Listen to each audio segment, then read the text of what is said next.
Okay, so we'll start. Meanwhile, let's see whether others can join or not. Let me share my screen.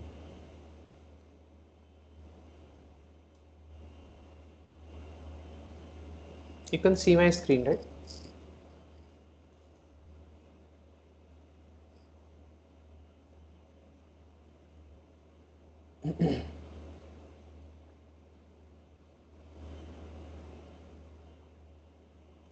Yeah. So, uh, can anyone confirm whether you can see my screen and I am audible? Yes. Okay. Uh, thank you. So this is week 9, and for week 9 will be like in the last week we saw some methods how to kind of, let's say, process images, right? So let's say we'll touch upon that today once, and then we'll go for sentiment analysis, and if time permits we'll also go for some basic plots. Okay, and we'll delve into the plotting libraries later on also, let's say in the coming weeks, but if time permits today we'll show how to do basic plots like line plot, bar plot, these kind of things. Okay, but first is the sentiment analysis and how it is done.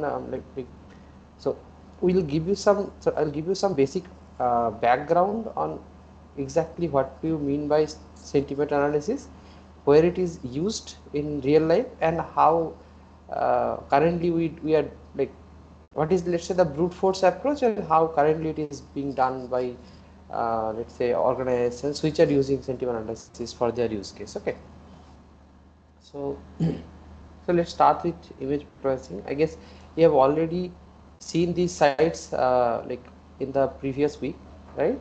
That okay, I can apply a filter. So let's say this 111, this filter, which if I apply with an image, it will basically reduce its sharpness. So basically make the image blurry. Okay.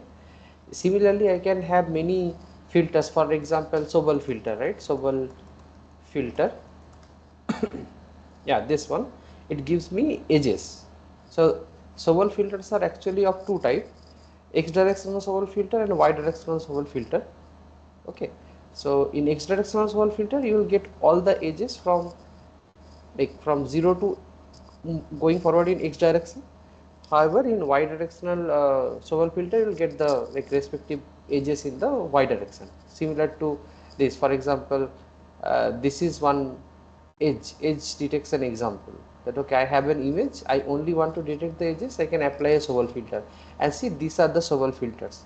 This is x directional Sobel filter, this is y directional Sobel filter. Okay, so if I want to detect all the edges, what I have to do, I have to uh, like apply both the kernels one after another. Okay,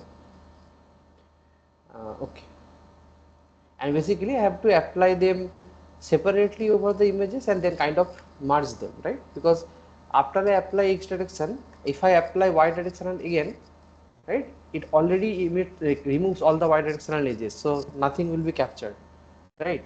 So to detect all the edges, I have to separately apply these filters and then kind of add the images. Directly doing a sum would work. Okay. Uh, okay. So let me just go back to this example. So this is one example which is used for blurring the image. Okay, image blur. For example, this site, right, this image filter site, you can see this from the slides as well. You can try them out. So these are different type of effects that you can apply on an image. Okay, let's say there is a base image, you want to, let's say, make the image look like a very old image. Okay, so you can apply this, let's say, vintage filter, right, this filter, vintage filter. So it kind of makes the colors little bit grayish. Okay, basically making it a bit older image. Okay, so these are kind of the processing you can do. So and for Python we use the OpenCV library, OpenCV, this library. Okay, so if I can filters, you see, image filtering, and so you can actually like learn about all the possible image filtering techniques from the documentation itself. Okay, see this cv.blur. Okay, cv.dilate. See these kind of Gaussian blur. So it will create a Gaussian blur. That means the center of the image would be more blurry than the edges. Okay, Gaussian means kind of a bell shape, right? So the blur will be also bell shaped. So the middle of the image will be more blurrier than the like outer sides. Okay, similarly, for example, this cv.sober, right? If you give an input array, input image, it will give you an output image, and you can change the kernel size as like k size is the kernel size. Okay, so as bigger the kernel, it will take, yes, and then is also this stride. Now stride is always one anyway. So as bigger the kernel size, the it will require more resources in terms of computation. Okay, but 3 kernel size is default, so most of the time we use kernel size equal to 3. So kernel size means that 1 matrix. Okay, spatial gradient. So these are kind of all the filters that you can apply from OpenCV. Also, so there are other filters too. See this one. Oh, no, this is the same one. Image smoothing. Yeah. So there are some, see, there are some good examples as well. So I have an image, I can read it like this, cv.imread, and then I define a kernel. Okay, and see, they are defining it only once. So 5 5 once, and then divide it by 25. That means it's kind of normalizing it. So 5 means what? How many entries? It will be 25 entries, and dividing it by 25 means everyone would be 1 by 25. So all the kernels should sum up to 1. Okay, then it doesn't change the values of the image. Okay, so and basically doesn't make the image more than 255. So each pixel is represented by 1 bit, right? Like 3 1 bit data. So RGB, 1 bit 1 bit 1 bit. So if I normalize the filter by 25, because I have 25 entries, it basically makes sure that the pixel values are not exceeding 1 byte of data, so 255 basically. Okay, and then I can do cv.filter 2d like this, and see, the previous image was little bit crisper, whereas after I apply this kernel, this once kernel, it becomes little bit blurry. So what happens actually that it basically average across the nearby pixels, so the contrast becomes little bit dull. Okay, similarly for, let's say, this is called image blurring or image smoothing. Similarly, yeah, like see this Gaussian blur, I have told ki if I use Gaussian blur directly, you can apply like this CV or Gaussian blur and then the image and the kernel size. It makes sure that the middle of the image is more blurrier than the rest of the image. Okay, similarly you see the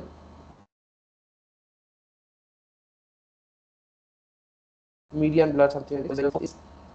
By using this type of kernels, we can denoise images. So let's say there are a lot of noise in an image. If I just apply an averaging filter, it basically averages out the noise. The next image would be little bit less noisy, and so noise basically hampers the downstream task. Like let's say I am doing image classification or something like that, so noise always hamper those downstream tasks. Okay, so applying this type of blurring helps that in that case. Okay, I have a very noisy image, I can just apply a blurring filter which reduces my which actually increases the chances of the detection, what is the image. Okay, but okay, anyway, that degree of blur is also important. So if you blur the image too much, then it can hurt or harm the performance, right? So yeah, so these type of things you can, so this is a good example of image smoothing. Okay, let's see whether other examples are there or not. uh, See this edge detection. Yeah, so this is how edge detection is done. So the code looks like this. I read an image from, let's say some JPEG image, and then I replace this canny image filter, this one cv.canny image 200, sorry 100, 200. That is the resolution I want. Okay, and after the image is processed, it, say the edited edge image would look like this. So you can just apply them once. Let's see. It doesn't take too much time. Let me open up CD.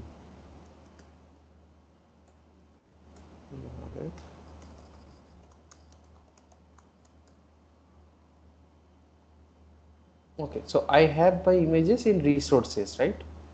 Let me see my images, resources. So let's use this image2.jpg.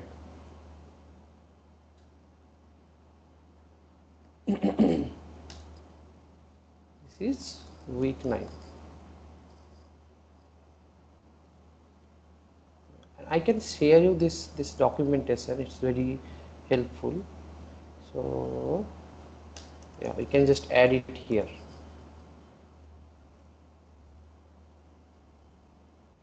Oh, sorry. Okay.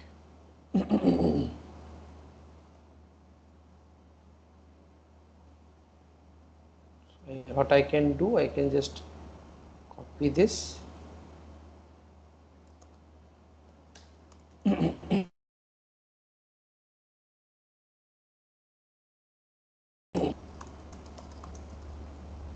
And let's have this as image, sorry, dot slash resources image2 jpeg. Okay, so what it is doing, see, this IM read is reading the image in grayscale. Okay, and so this assert doesn't need to be there, assert is not required. And then after this, edges are actually the edges detected in this resolution. Okay, and that when it's basically the plotting code. Plotting code I will show. Just ignore it for now. CV2 is not there. Right?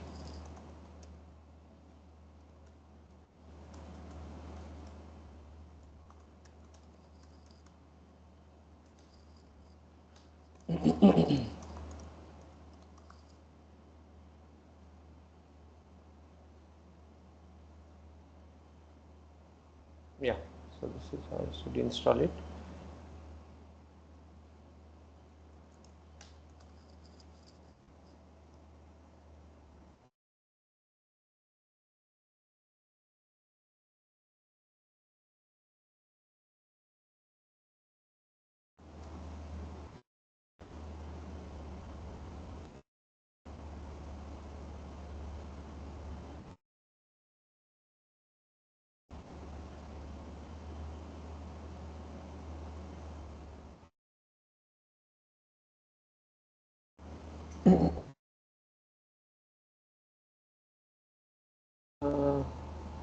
Installed, and then meanwhile what is happening?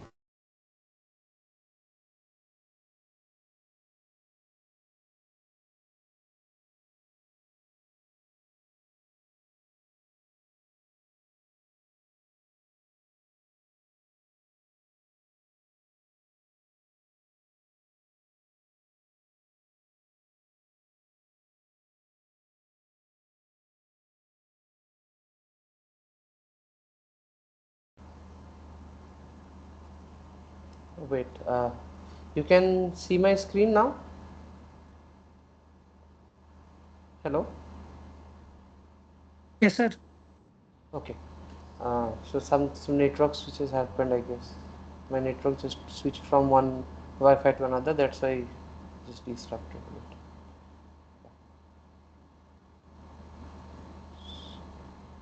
Okay.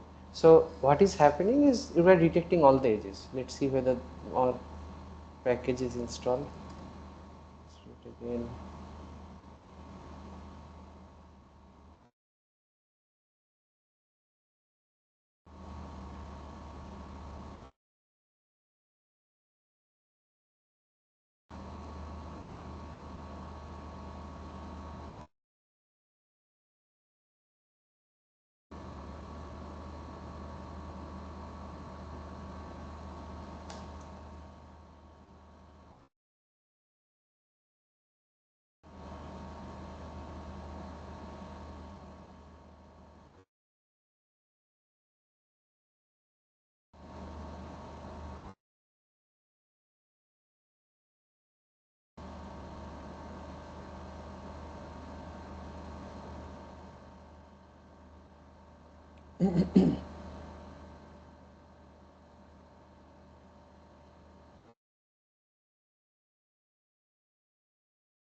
Okay, it is installed now.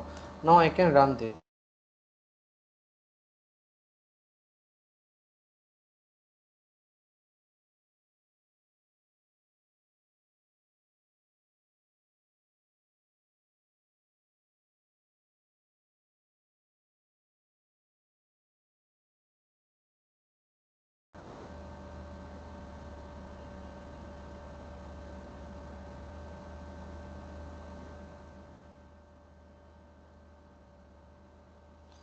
Okay, you see now here,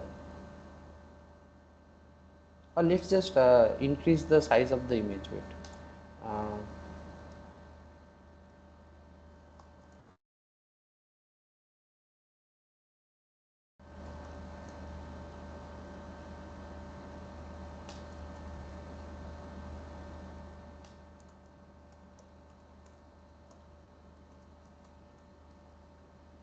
yeah. See this? You can see this, right? Okay. So you see, this is the original image, and after I apply that filter, I have all the edges of the image. See this hat, right? This hat, this camera, this watch, all those things, right?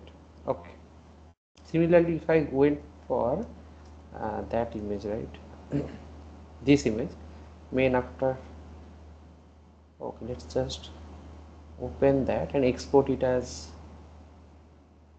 export as JPEG.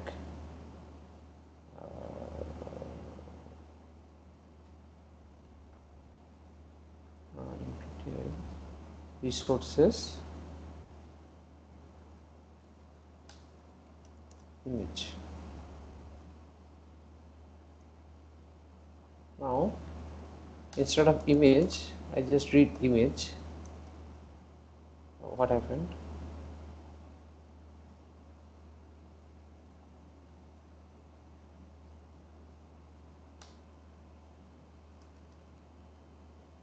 Image dot jpeg or png?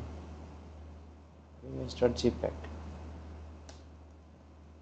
Okay, you see now for this image I have all the edges, it's on the face of the desert, okay, and the edge for the leaf.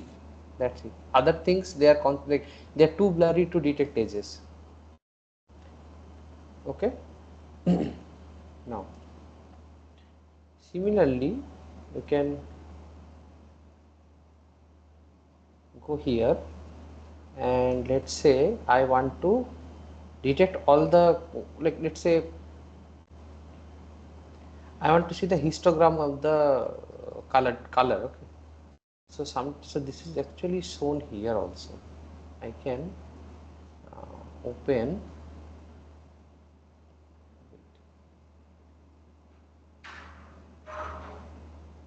this one, tools, see adjust color. So this is the histogram of an image. Okay, so basically it gives you the distribution of RGB and RGB colors. So how much is the red, how much is the blue, and how much is the green. Okay, see like for this preview software I can see the image and see what happens if I change them. So this is see,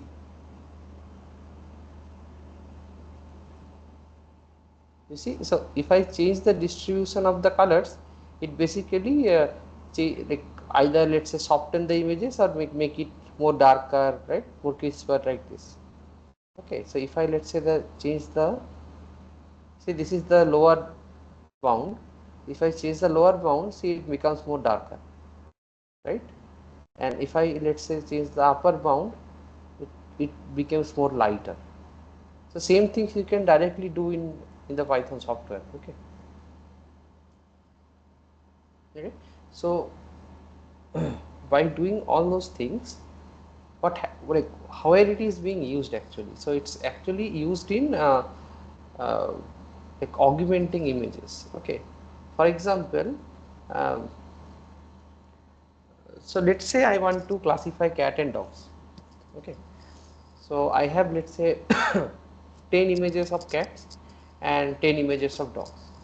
Okay, but I need, for let's say for my algorithm to work, at least I need 100 images. Okay, so 10,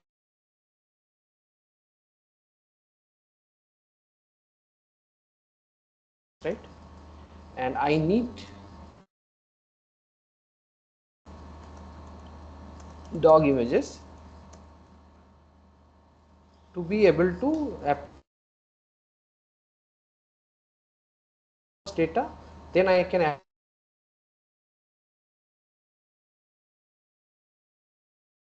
and get classification. Okay, what is the image, whether it is a cat or a dog. But see this, from 10 images to 100 images, what we can do, I can augment the image. That means I can change the uh, let's say the distribution of the image, make the cat, let's say I have all images, I have only images of uh, let's say only white cats. Okay, so I can augment the image like in such a way that it also captures, let's say, brownish cats or black cats, this kind of. We replace all the white pixels with black pixel, which will make the cat black, something like this.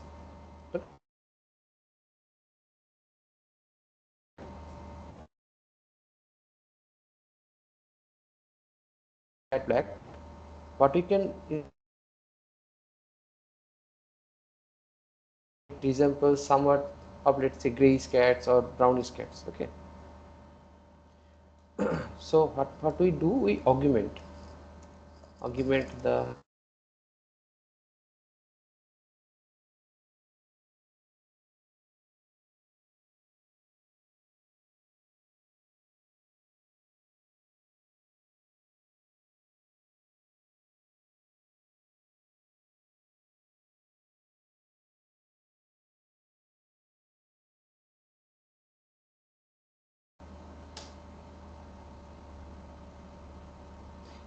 Okay.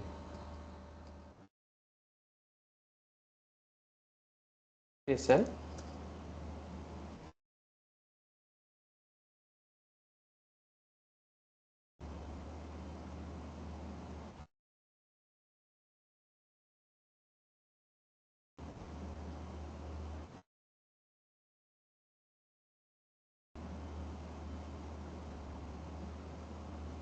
What is happening? So you guys can see my screen or not? Can you please confirm? Because there is some network Yes, sir. issue on my side. Okay. Only, sir, some sound problem is there. Sometimes voice comes and sometimes breaks. Yeah, so there is some network issue, I guess, in my hostel. Let me. It should work now. Okay. Yeah. So see, these are all image augmentation things. So I can, for example, all the dogs I can basically randomly rotate them or stretch them, right? Or let's say this example. For example, I have a red like red parrot, right? And then I can change the color hue and saturation to make it look like a yellow parrot, something like this. Or uh,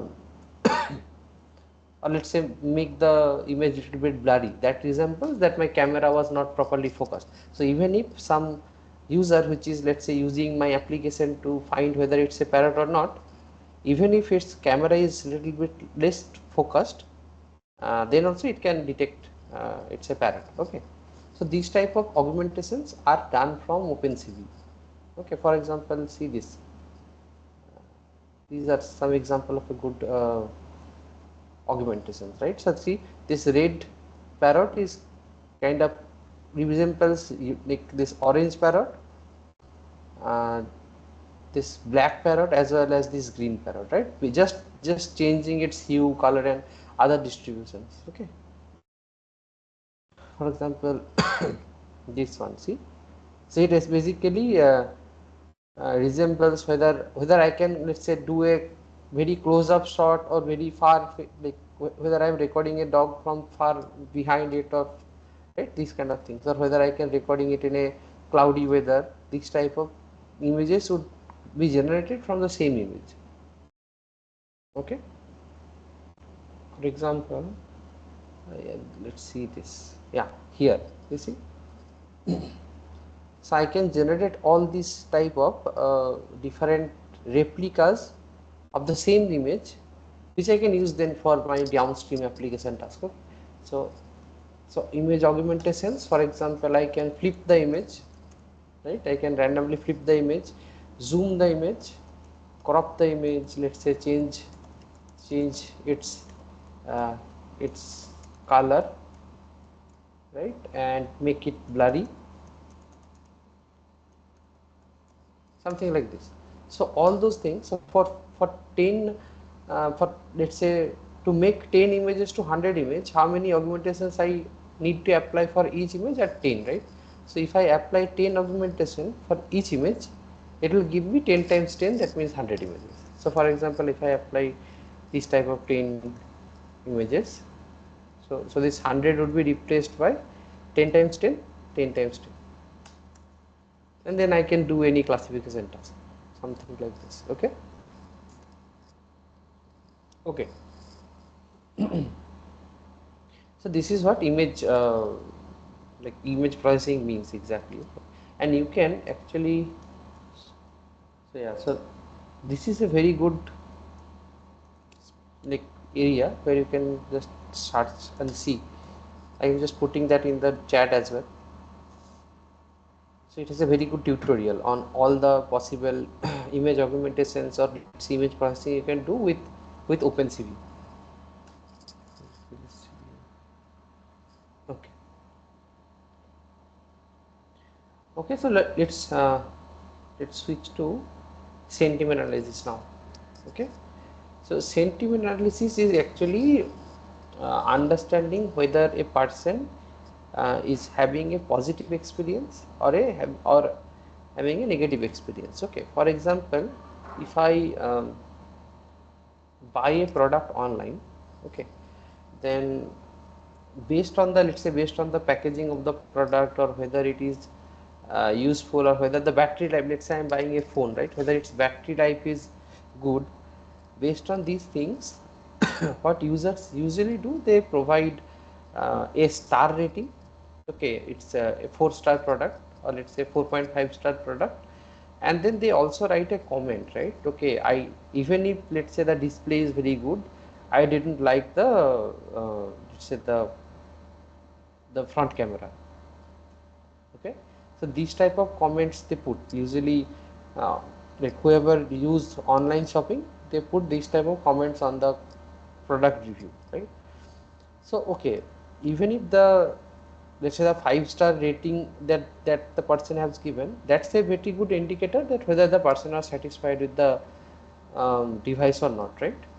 But that text actually gives us more data, right, more information, and on exactly what is like what we have to improve on the product, right?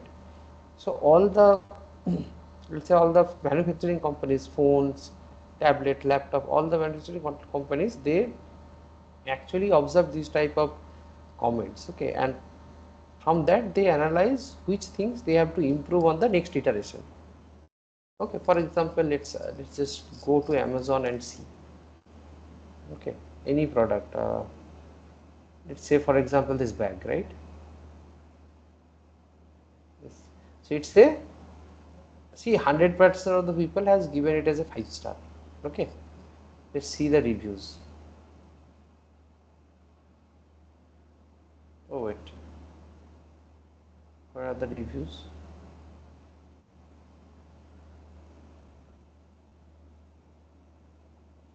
Oh, so there is only one review for this product. Let's not go with this. Let's just go with this product. Yeah, here you see the star rating also already summarizes the distribution, right? That okay, 7% of the people didn't like it. Okay, 2% didn't like. So 4% give 2 star, 7% give 3-star, and then most of the people like it. So we will just focus on these reviews. So first review, the best in quality, fine. It's a positive comment. And this is also positive comment. Okay.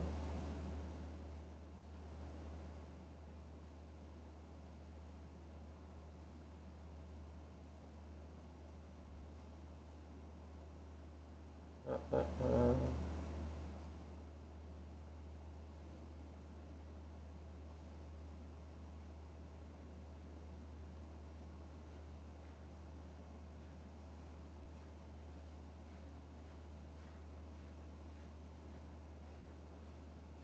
Go to the next page. Let's see whether we can find some reviews that are both positive as well as negative. Okay, so we will not go for the 5-star, we'll go for the 4-star ratings. Okay, see this, sound quality is excellent but mic is okay type because there is no noise cancellation. You see these type of reviews. So even if the person has given 4-star, so there is one thing that he didn't like the mic, right? So we want this type of like things to be. So from this comment, whether we can understand whether the person was happy or not. Okay, and from this we can just identify that okay, he didn't like the mic, so we can improve on the mic in the next iteration. These kind of decisions these companies usually make, that okay, if large number of users are complaining with the mic, then they try to add noise cancellation with the mic. Okay, so now how it is done. So what is the crude way, or what you can directly think that sentiment analysis would be performed? For example, wherever there is I didn't like, let's say didn't like, this whether didn't and like are let's say together in a sentence, that would directly like can be classified as a negative sentence, right, or negative sentiment. But it's not always the case. So there can be some instances where didn't like is there but the overall sentence is positive. Okay, Okay, so this type of ambiguity is there, but anyway, the crude way is to, let's say, identify all the negative words. Let's say I didn't like, uh, can be improved, okay, or less satisfactory. These kind of let's say negative pairs or pair of words or set of words can be directly matched with the sentence, okay, whether these words exist in the sentence, and if it exists, we just classify it as a negative sentence, otherwise we classify it as a positive sentence. This is the general use case, general, basically rudimentary way of, crude way of performing a sentiment analysis. Okay, let's say there is a didn't like word in the sentence itself, so I can directly say whenever there is a didn't like sentence or didn't like these two words are present in the sentence, then we just classify it as a negative sentence. Okay? But so then what is the challenge? So I cannot possibly have all the possible negative pair of words. Okay, so I cannot possibly have, let's say, didn't like, not good. These type of pairs are very hard to find from English literature. There is so many words. So let's see how many words are there in English literature. How many words are there in English literature? So it's like over 1 million words. Okay, so this is the exact number of words. Where how many negative words are there? See, no, not, nothing. These are like so many words, right? So there are about okay, so around 1.1% are negative, and so around 1.1%, this like 1 millions, this is 0.1 million. Okay, so that means I can not, and they're basically the order also matters, right? So they do not can be present in a positive sentence as well as a negative sentence. So these are ambiguous. So their order also matters. That's why the possible negative sentences are very big. Okay, so I cannot possibly have all those statements together and then check, let's say, check with the current sentence. Okay, so that's why this crude way or directly checking whether a particular word exists in a sentence doesn't work well. Okay, wait.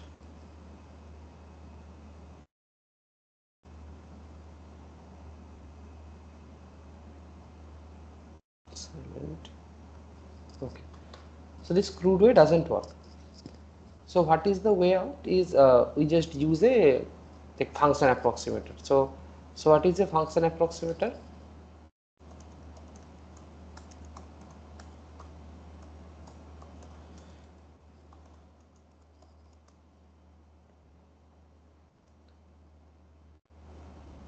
See this type of images. Okay, so not exactly this, uh, something like this. So you give a function and then basically you expect an output. Okay, so you give, let's say, x and you expect y, something like this, and then this function approximator, for example, in any form of function approximator, you can just think it as of a black box. Okay, so it can be anything that if you provide it with x, it gives you y. So our work is to uh, so what is our work in this case? Because there are lots of let's say ambiguity in order and also these sort of things, right? Which pair of sentences will be, or which pair of words will be there in a sentence. What we can do is we can have a data having all the positive let's say reviews of the buyers or the customers, and all the negative reviews of the customer, and we have also we have the labels, right, that whether or how much star rating we have. So we just say okay, wherever it's a 5-star rating, that's a positive sentiment, and whenever it's less than 5 star, there is some negative sentiment. We try to identify. So even if the person doesn't give us the star rating, from the comment I can identify whether it's a uh, positive review or a negative review. Okay, so So I have the data set. Okay, I have all the comments of positive reviews, all the comments of the negative reviews, and then I can use it to train a function approximator. That okay, I will give you the sentence, and you output me whether it is a positive sentence or a negative sentence. That is what sentiment analysis usually means. Okay, so we try to identify whether a particular sentence is uh, from positive sentiment or from negative sentiment. Okay, so I am using so you can just see these type of data sets. These are already available in Kaggle. Oh yeah, I have opened it already. You see these type of data sets are already there. See, for example, this happy b-day, this is a positive sentiment, right? And now here this guy, this is a Twitter data set, I guess. So there is a link and then I like it, right? It's a positive sentiment. Similarly, I think everyone hates me, or here on here, lol. So this is a negative sentiment, right? Similarly here, so wish I could not, wish I could, but I am not. I am in school and my space is completely blocked. So it's also a negative sentiment, right? So these type of data sets are already there. So I can just show you one example here. See,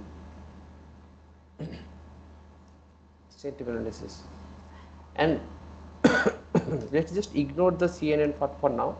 We'll see whether like what is exactly. See, so this is the values. Yeah. See, this is the whole data set in terms of tokens. Okay, so 1 means positive and 0 means negative. Okay, so if I just print it like this, yeah, so all the words they are kind of tokenized. So so what is a token? So if I remove the past, present, future, these tenses I remove, I get the base word, I remove all the ings and all, and have them kind of separated. So I went to school, see, I went to school, so I go. So I is a token, go is a token, to is a token, school is a token. So these are kind of known as tokens. Okay, so what I have did ki from the reviews I get all the tokens in form of a list. Okay, so I have the whole sentence, I make them tokens from each word, get their base word, or let's say this, see this went is there. So anyways, I can also not choose to have the base form of the word, just keep it there. So let's say see saw seen, right? So I have kept it saw, so I have not converted to see. Okay, but reducing it to the base words always reduces the complexity of the task. So why it is so? So because so I have a vocabulary size, let's say how many words are possible. So always I have a upper bound on how many words are possible, so that I can represent each comment in terms of a 0 1 array, 0 1 2, this type of array. I will show how it is, how the array is formed. uh, so I have to like keep the number of possible words to a maximum limit. Okay, so let's say I only want to have 10,000 words, possible words in my model. So in that case, if I reduce, let's say, past, or let's say continuous form of a verb, or let's say anything to its base word, that would be very helpful to reduce the maximum vocabulary size. Okay, so let's just run it. So the data is this, all the reviews are basically tokenized. Okay, and then yeah, so the final text is this, tokens are this, label is this, fine. I just split the data set into, so what I am doing, I am splitting 80% of the data, where I will train let's say I will train a black box which will give me whether it's a positive or negative sentiment, and then I will test the black box with that remaining 20% data. So remaining 20% reviews will be used to test the model. Okay. So yeah, so I have the, let's say, training data. Let's see what is training data for this. So this is the training data. So all those tokens and their labels 0 1 0 1. So 1 means it's a positive sentiment, 0 means it's a negative sentiment. Okay, so my black box, what I will be training a function approximator that would give me 0 whenever I pass a positive sentiment example. Okay, so these are all my training data. Similarly, I can have a test data as well. So this is the test data. You see, only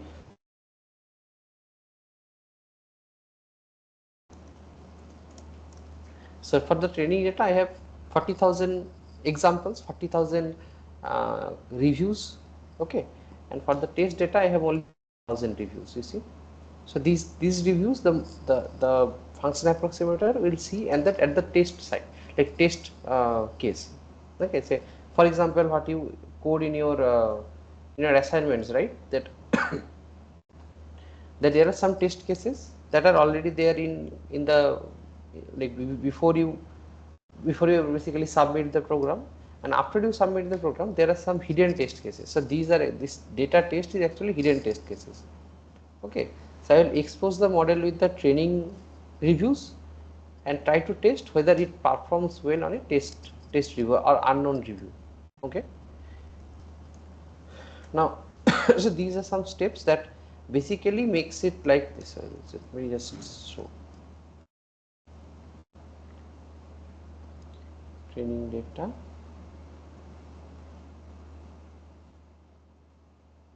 So it basically creates all the, like, it creates the vocabulary. Okay, so all the unique words, it creates a list of all the unique words for the training vocabulary and the training testing vocabulary.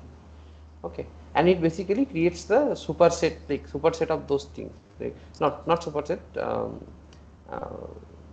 so the testing vocabulary and the training vocabulary, those are made union and have the overall set.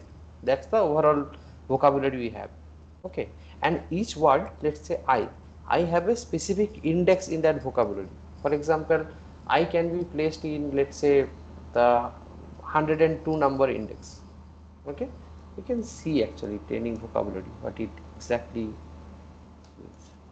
is. This thing, you see, these are different words the thing have. The star means it's a starting and ending of a token. Okay, and all of their indices are kind of where in the list that thing occurs. Okay, okay, so training vocabulary is this, test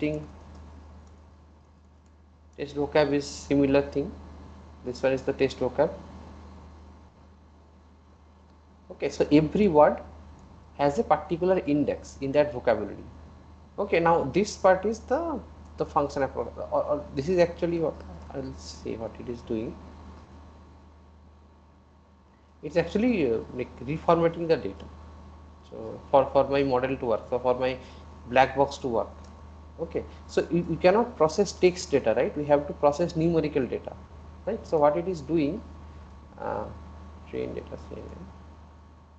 Yes, I have one question. Yeah. When we divide into training and test, like, is there any ratio? How much data we should take for training and Yeah, how much for yeah, test? so the general thumb rule is 80-20%. So 80% should be split to training, and 20% should be like kept separate for testing. Okay, And so there is, some yeah, papers and sometimes some it's theory. 70-30 as well. Yeah, sometimes it's Yeah, 70-30 as no, well. I'm saying some papers divide into three parts: training, Yeah, validation, and yeah, test.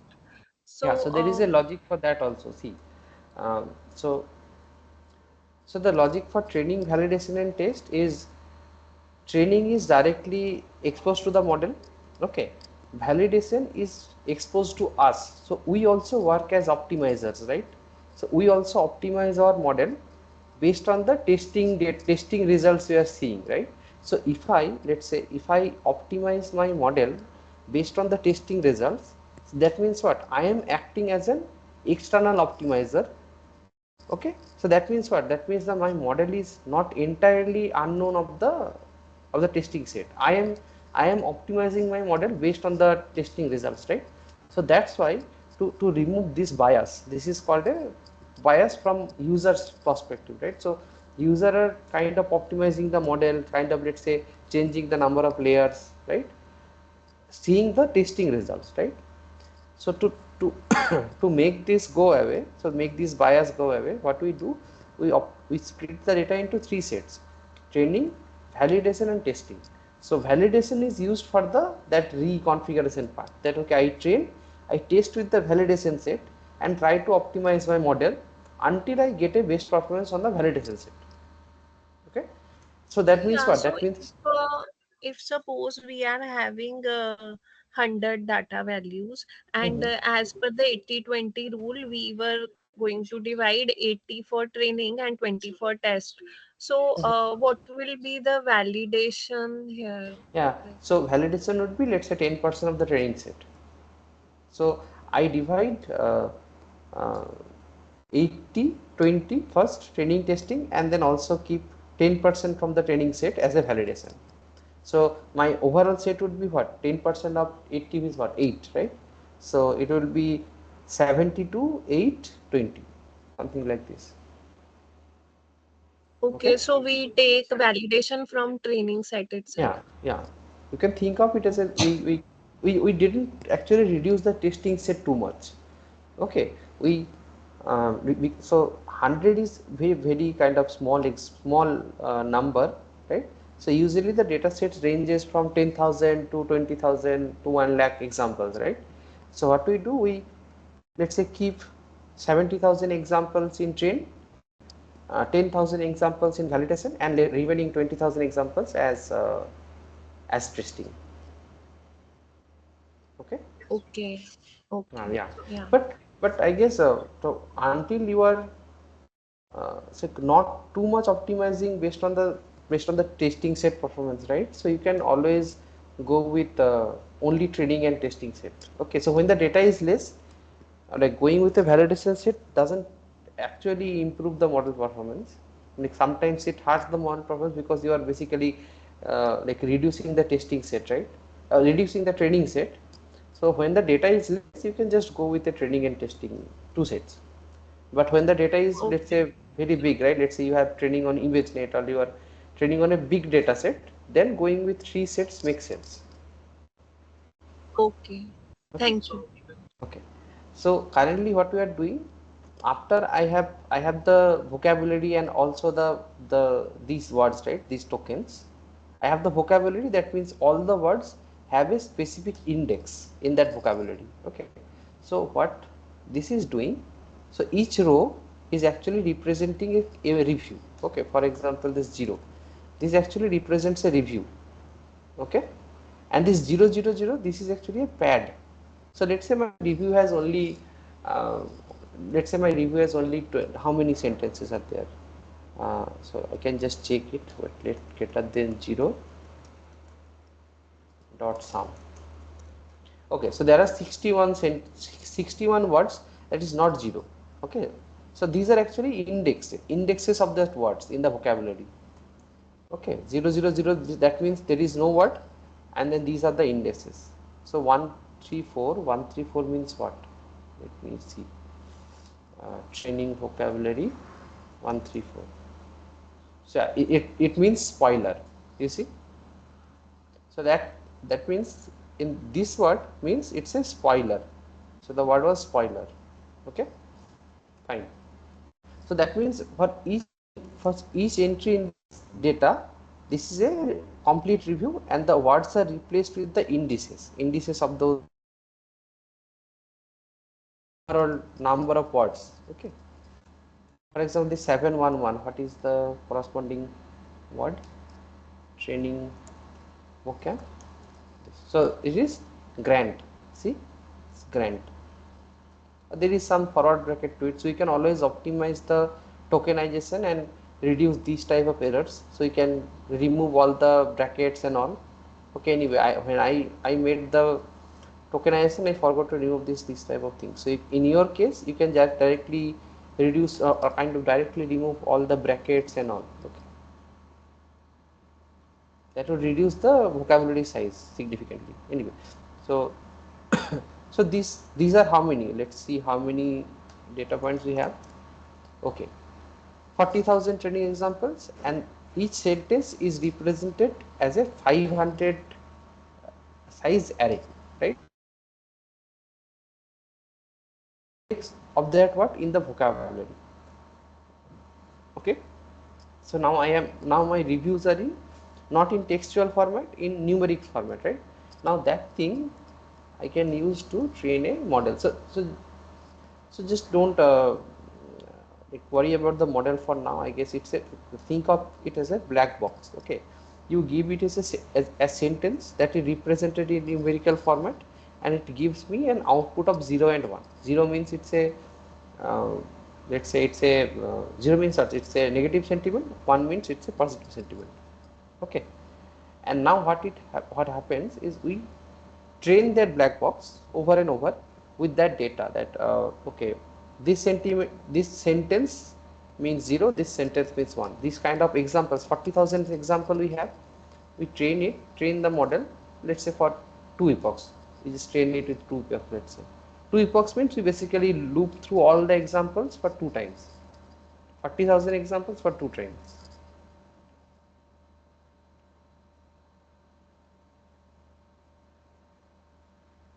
Completed, right?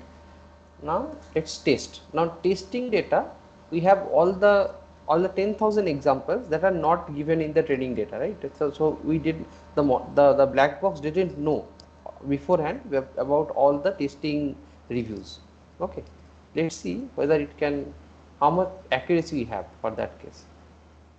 Yeah, for the training set we have 98.51% accuracy. That means 98.51% of the time we can detect whether a particular sentence is a negative sentence or a positive sentence.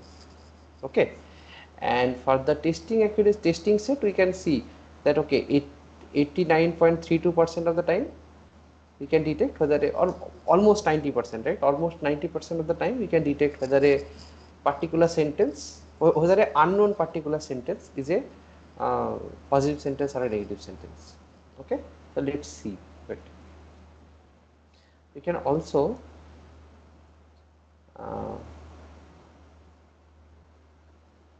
wait. So we have all those things, right?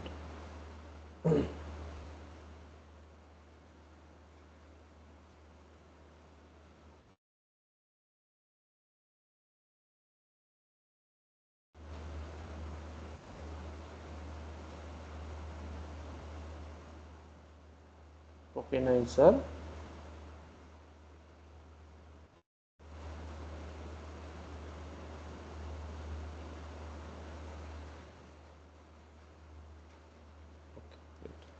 if I give some test examples, let's say I like the product,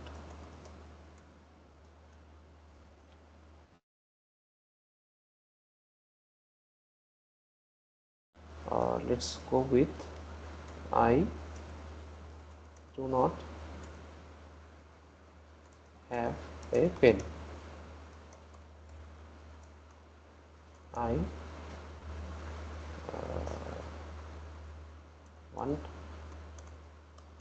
this. Okay, so let's test whether predict on these sentences.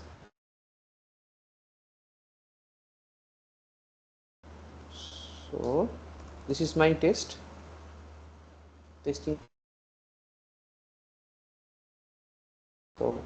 So you see these 3 sentences, this, you see, so this 4 is actually I, 748, this is actually live, and the product means I guess 222. Let's see the testing vocab. What is this? He. Okay, so this one, the 4 is what?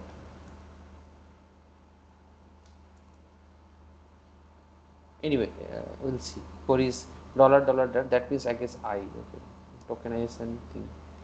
Okay, let's predict now. Dot predict and see whether we can detect predict on this. You see the first sentence, I like the product, so it's actually predict classes, I guess. No, I can round it. P dot round. Round means whenever I have, yeah. See, first sentence is predicted as a 1, that means it's a positive sentiment. So I like the product is a positive sentiment. Second, I do not have a pen, it's a negative sentiment. And I want ice cream, this is a positive sentiment, right? And if I don't round it, it actually gives me the probability. Okay, so it's actually the probability of whether a sentence is positive or negative. Okay, for example, I I love to eat, or let's say I love to read. Okay, let's see whether, yeah, it's the third sentence, the fourth sentence is actually 0.63%, 63 likely. So 0.63 means what? It's the probability ranges from 0 to 1, so it's actually 63% likely that it's a positive sentence. Okay, so to make it yeah, so just take a round, that would give me whether it's a positive or negative. So round means what? It kind of gives us the round value, right? So whenever it is more than 5.5, it's give me a 1. Whenever it's less than 0.5, it gives me a 0. Okay. Now let's see whether I hate football. No, not football. Let's say pasta. Okay. See, this is some misclassification, right? So the last entry is kind of like is 1, right? But it's not a positive sentiment, it's a negative sentiment, but it still gives me 1. So that's actually because it's only 90% accurate, not completely accurate. You get the point, right? So it's 90% accurate, it can always misclassify some sentences. Let's see another sentence. Let me just put all of them line by line. Let's just take this example. Okay, and see whether it performs well or not. Example from the Amazon. This, oh, it still it didn't detect actually, so it gives 1. Okay, another.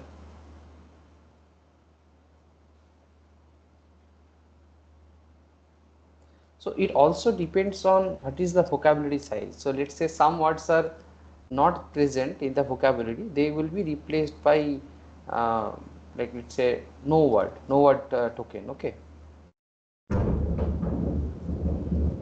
so in that case my performance will be lower. So as bigger my vocabulary size is, my performance of the model will be much faster. Okay, or but not much faster, actually much better. Okay, let me go for another. See, these are too hard, I'll need to replace them. Let's see.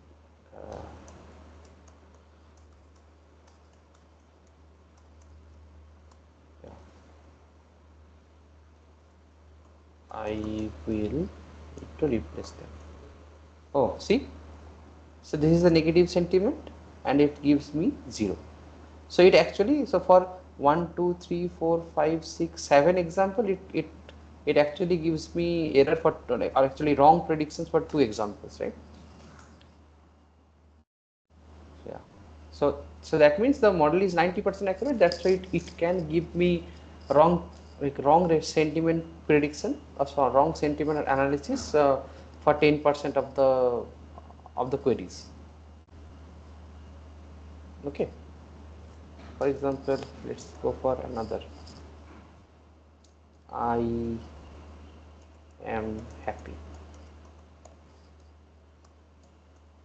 But see, I am happy, it gives me 0, right? Let's change it, still gives me 0. Only happy, it gives me 1. So there are some we need to train the model more so that my model is more accurate. Okay, let's see whether I can train it for 1 or 2 more epochs and whether it improves my performance.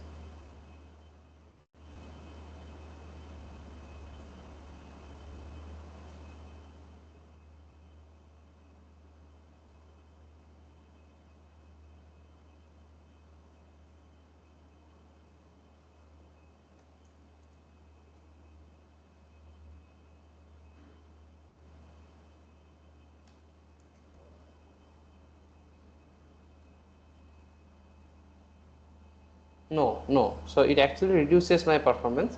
So anyway, so that means what? That means my model is, even if I train with this data set, even if I train for more time, right? It will only reach up to approximately 90%. So yeah, so that is how like current sentiment analysis is done. So we just train a function approximator which will take, let's say, take like numerical form of a sentence and then gives me whether it's a positive sentiment or a negative sentiment. So any questions?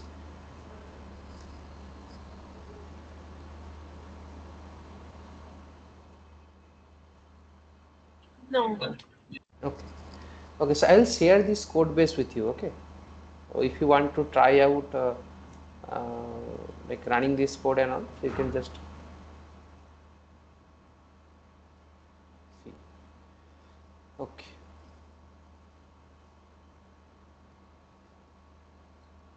So, yeah. So now we'll go for plotting. So we'll kind of see let's say three type of plotting for now: line plot, bar plot, scatter. Line plot, bar plot, scatter, and let's say another plot, pie chart, pie plot. Okay, how to plot them in Python? Plot these type of things in Python. And next week, I guess we'll go for a complete data analytics part. Say, okay, I have some data set.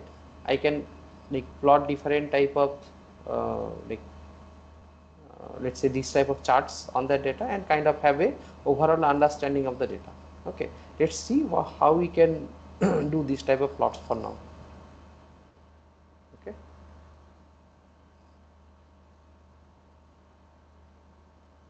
Okay. So plotting in Python. So we have a library named as Matplotlib. I generally use that library, but you can always use other libraries. You can always use other libraries like matplotlib.pyplot as PLT. So this is how you import that library.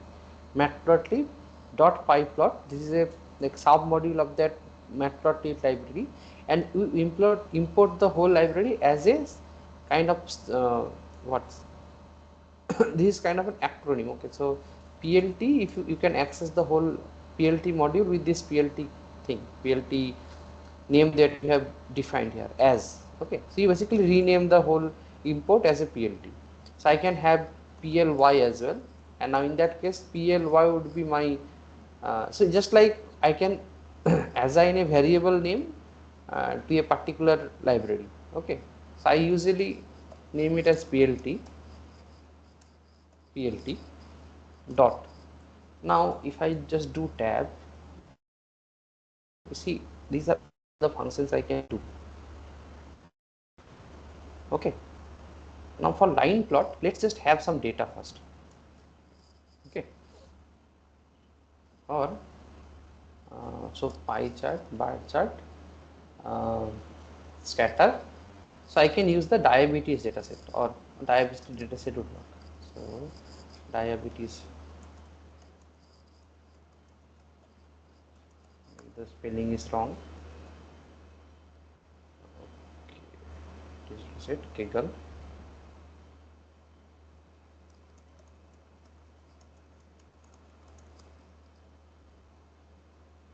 So I can actually load the data set from this library itself.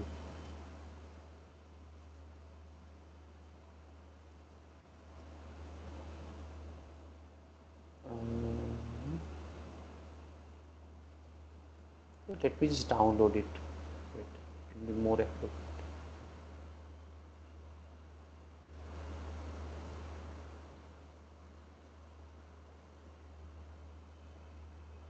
Yeah, see these type of things.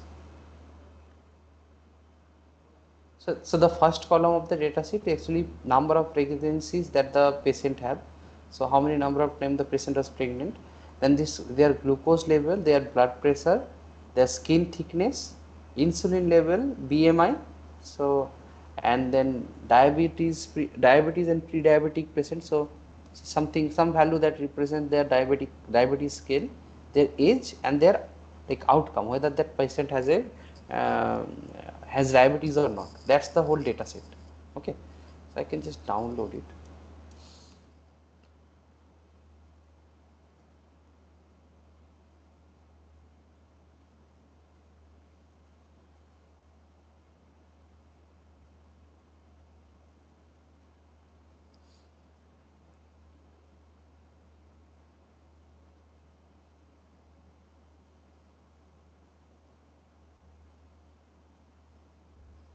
Yeah, some zip is there. So just unzip it is diabetes.csv. Okay, so let's just open this and see the columns once.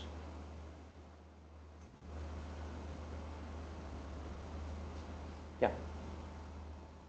So see, this is like very simple, right? This pregnancy column I already told: glucose, blood pressure, skin thickness, insulin level, BMI, pre-diabetic, okay, and diabetes, pre-degree function, something that relates like some measurement that relates to like this okay, and then their age and then outcome. So we will try to plot all the plots based on this data. Okay, let's try to read it. Yeah. So to read it, we will use a library called pandas. Okay, import pandas as PD. This PD is the acronym for pandas, like as I have said it, as PD, right? So now to read the data set, right, data set is equal to PD dot read CSV. So that's a CSV file. I try to read it from here, right? So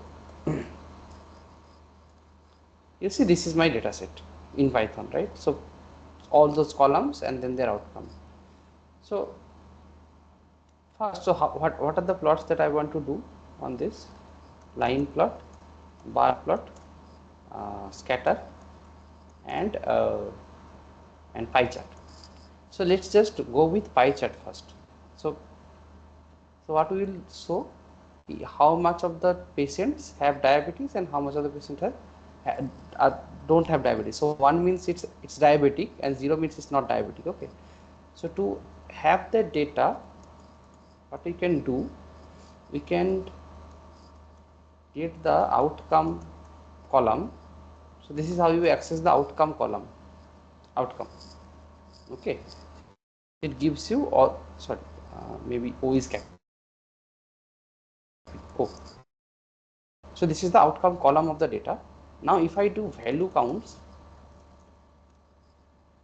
so you can count how many zeros are there, how many ones are there, and now I have to do 2dict.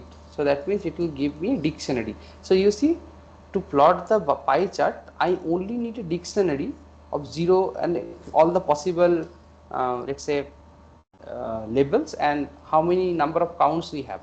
So this is the data we need for a pie chart. Okay, so currently we are doing a pie chart. See, even if you can kind of get this data from any source, let's say not by using dot values to dict, anything would work. So you need this data, that's it.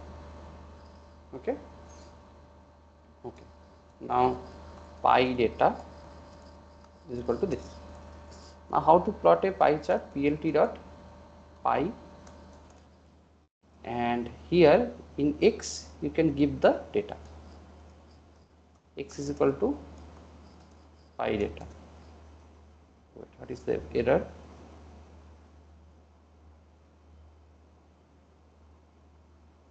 Okay, so what it is saying that the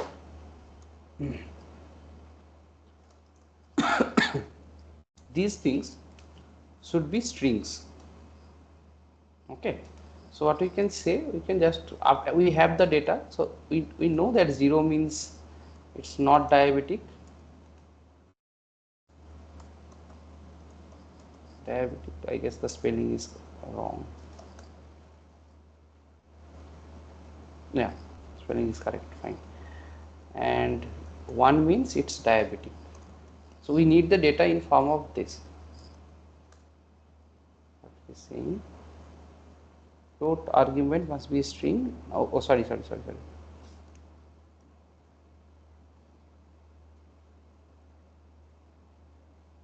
Yeah. So x are actually keys and y data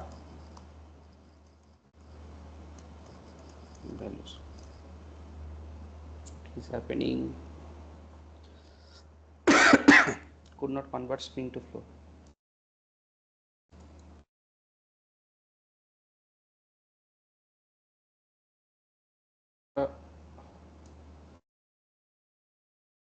Wait.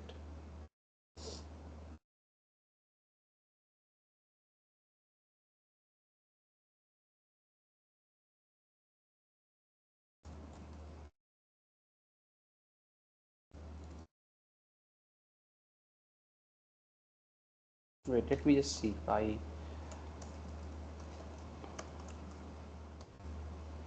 PLT pie chart. So whenever you forgot these type of things, right, go to the documentation and see how they have given it. So it's sizes and labels. Okay.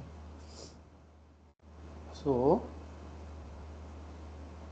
will look like this. Sizes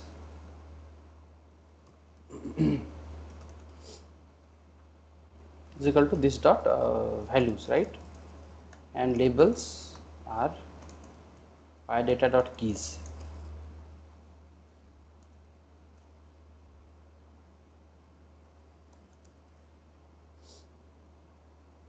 Wait.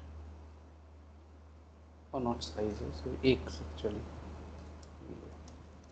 Yeah. So this is how you plot a pie chart. And so actually these things, remembering these things are not necessary. Although like you can always take directly to a search and see how these things are plotted. Okay, so auto effect is equal to true. So in that case, you can also see the auto effect is equal to I think it is percent point to f percent. Let me see. So the auto effect is on like this. So it means I need one decimal place before the value, two decimal place, one decimal place after the value. So we will not give anything here. 65.1, 34.9. This is the percentage of like not diabetic and diabetic patients in the data set. Okay, and now I can always do a plt.show to not have those things printed before it. Okay, so this is how you do a pie chart. Now let's go for a scatter chart, and scatter, let's see let's go for a bar chart now. One by one bar chart, and what we will see the age distribution. Okay, so we'll first see, let's say we have three age distributions from so to get the data we'll do like this. So we have less than 20 years, 20 to 30 years of age, 30 to 40 years of age, and then greater than 40 years. So these three bars we have, three categories we have, and we want to see how many people fall under these categories. Okay, so we have to get that data out of the data, this data set.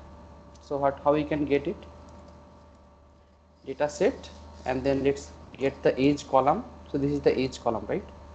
And how we can get this data is very simple actually. Okay, we have to define a function. So diff age category, you pass the age, and now if the age is less than 20, return less than 20, this string. Okay, now just copy paste if the age is greater than equal to 20 and less than 30, then it is 20 to 30. If it is greater than 30, sorry, and less than 40, it is between 30 and 40. And finally, if it is else, if it doesn't fall under any category, then it return greater than 40. You get the logic, right? So it basically takes the age as a parameter and returns these four categories: this less than 20, 20 to 30, 30 to 40, and greater than 40. Okay, now I can apply this function apply, apply this function on on the whole column, and it gives me all these things. You see, if I just print the column and the applied version side by side, you see this 50 is converted into greater than 30, greater than 40, 31 is converted to 30 to 40, these type of things. So I have the categories now. Now I can just do dot value counts. So that would give me the count of all the values, and then to dictionary, to have this dictionary. So I have 20 to 30 this many people, greater than 40 this many people, and 30 to 40 this many people. So less than 20 doesn't exist. Okay. So let's just like relax this thing with them. So less than 20, 30, let's have another label here.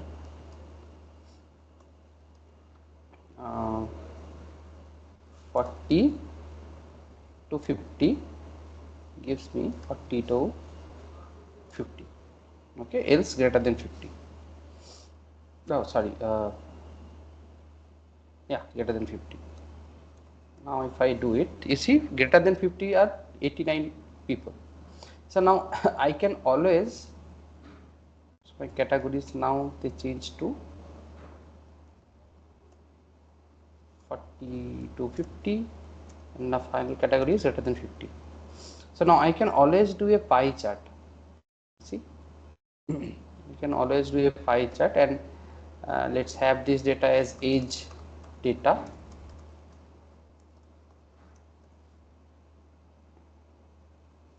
Copy their values, and then labels should be the keys or these categories, right?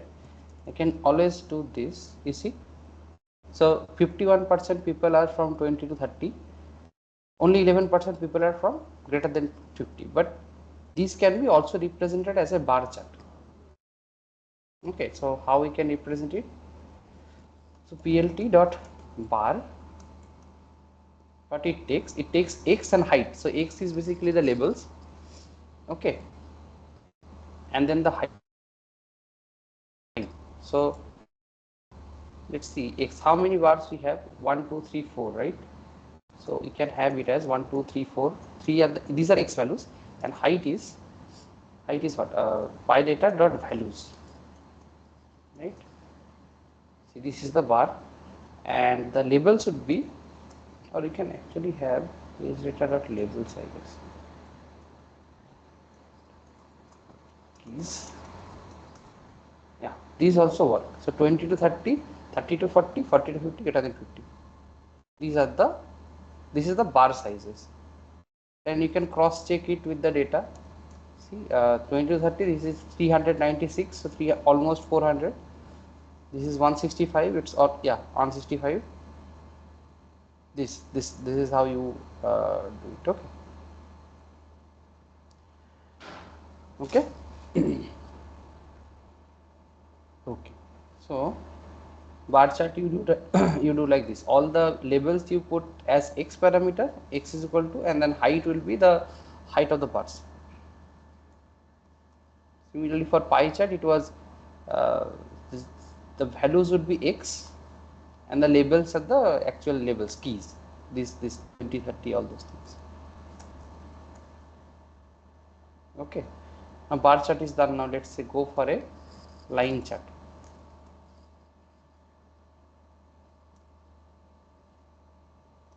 Line. So line would be what we can do for line. Uh, mm,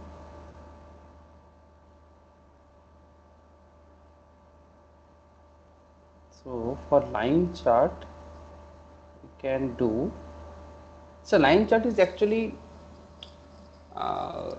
like valid for, let's say, time series data, right?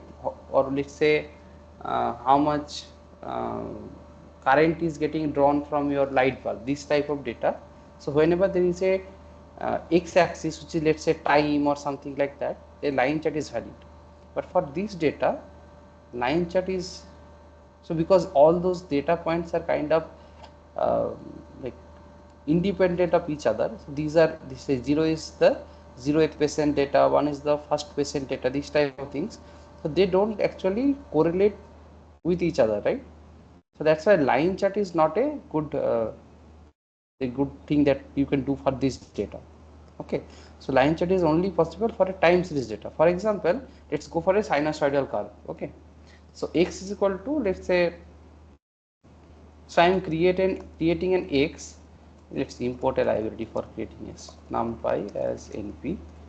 Now np dot arrange will give me a data from minus 2 pi or minus, let's say, 4 pi, 4 times np dot pi, to plus 4 pi, or let's say 4 pi np dot pi, uh, and step would be, let's say, or let's say linear space. I can create a linear spaced array. That means the start stop, and then I need how many points on that. So let's say I need 100 points between this minus 4 pi to plus 4 pi.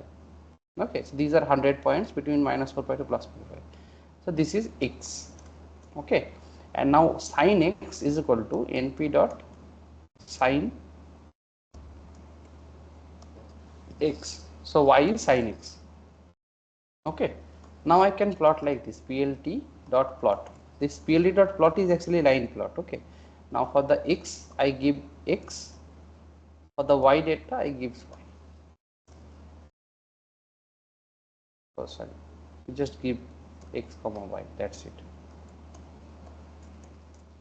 Yeah, so this is how the line plot is done. So you see the x axis varies to the first x. This is actually varying from minus pi to plus pi, minus 4 pi to plus 4 pi, and then the y is actually sine of x, that varies from 1 to minus 1, right? Yeah. So how many cycles? These are 1, 2, 3, 4 cycles, 4 pi.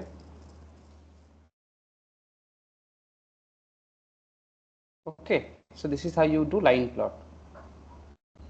Now scatter plot. Scatter plot we can do on that data. So what we can do, let's say all the people who have uh, let's say who have diabetes and who don't have diabetes, let's see whether their blood pressure, how their blood pressure is distributed.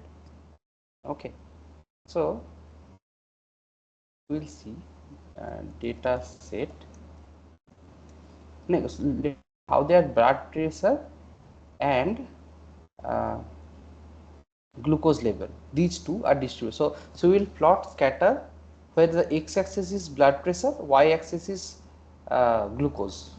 Okay, and we'll plot two scatters. So two scatter plots. One represents blood pressure and glucose distribution for the diabetic patients. One is for non-diabetic patients. Okay. So data set dot columns are this. So we'll only get outcome. So we'll see whether it is 1. So 1 minute it's diabetic. So it gives me a binary array. See, this is true, false, true, false. Now I can mask the data set. That means I can have only the data like subset of the data set that is all ones. You see, these are all ones. So this is how you can get a subset of the data set, all ones, right?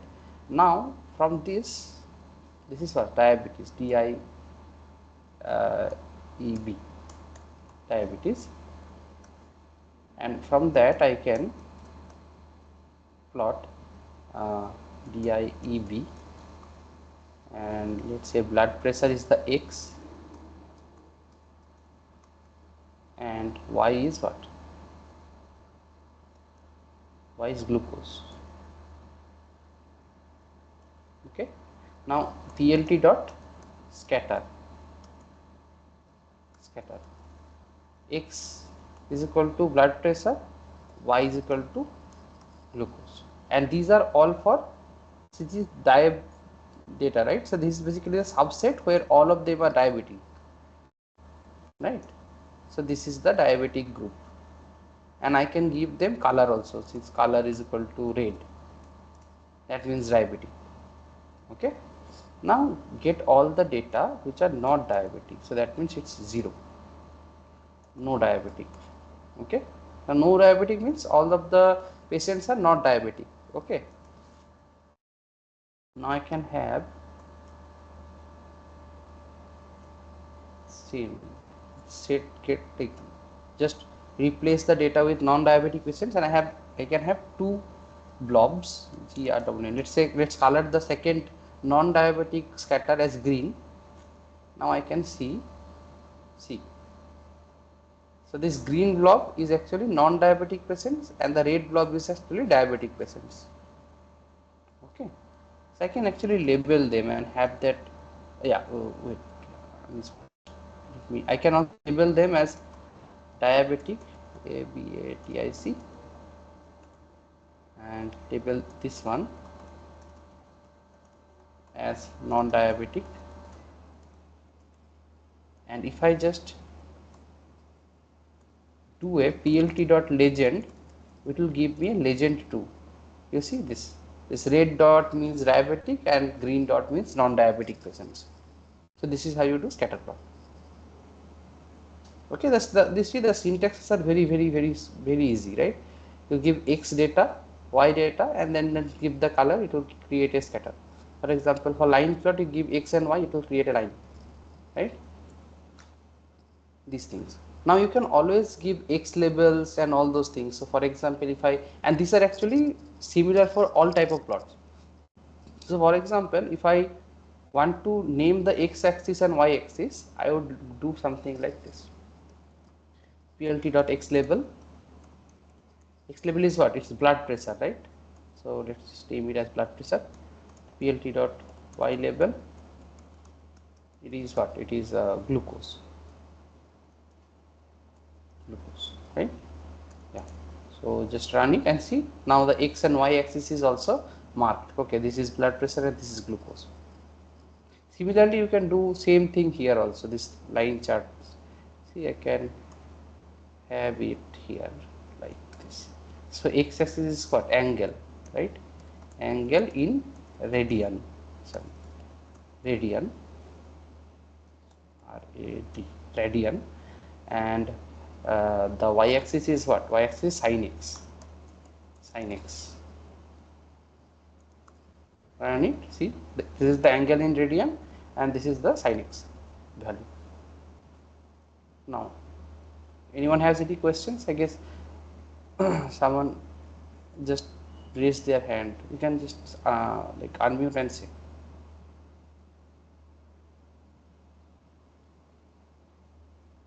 Yeah, so this is how you plot pie chart, bar chart, line chart, and scatter plot. Okay, so there are lot of other plots. So so in one of my papers, you can let me just go to one of my papers and show you how many type of plots are there. Basically, how you can get your data in terms of plots. Okay. Yeah, so this yeah, so this is one of my recent papers. Let's just see how many type of plots are there.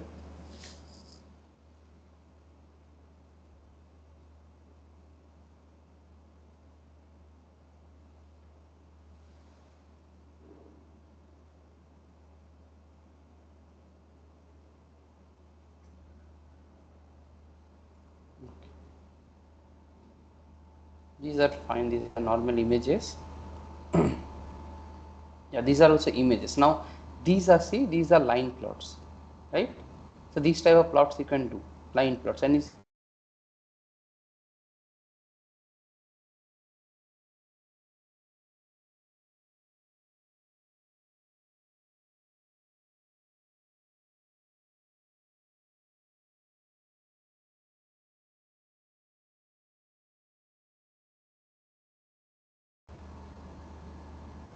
okay.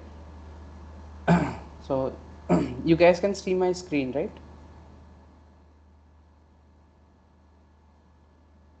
Yes. Now let's go. Yes. See these type of plots. These are known as violin plots. Okay, we search violin plots. These are called violin plots. Okay, so I've used some violin plots to like denote what is the area distribution of the houses, kind of like this, age distribution of the occupants, right? How many number of occupants are there in each site, this kind of things. And this is, let's say, the indoor types I am considering. Let's say 43% are households, and this is known as a donut chart. Okay, so donut chart, donut chart. Yeah, these are known as donut charts. Okay, now any other examples? Yeah, so these are known as heat maps. Okay, so you can represent some data in terms of a heat map. Okay, yeah, so these are called box plots.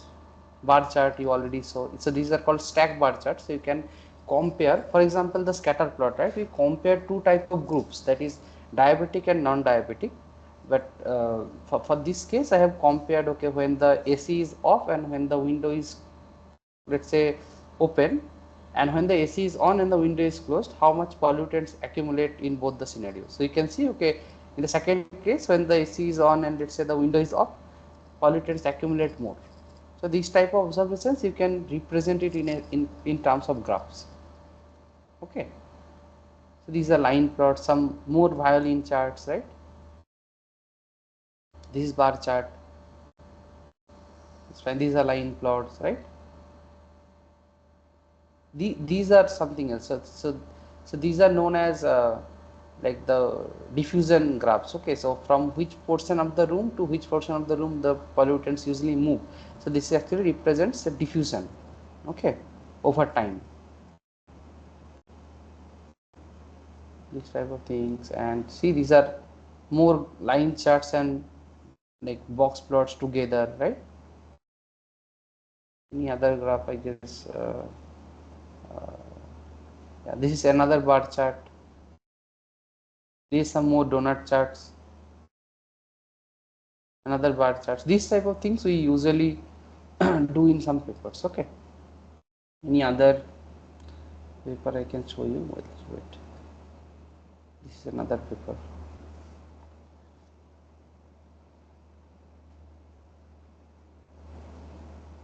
Yeah, it's an archive.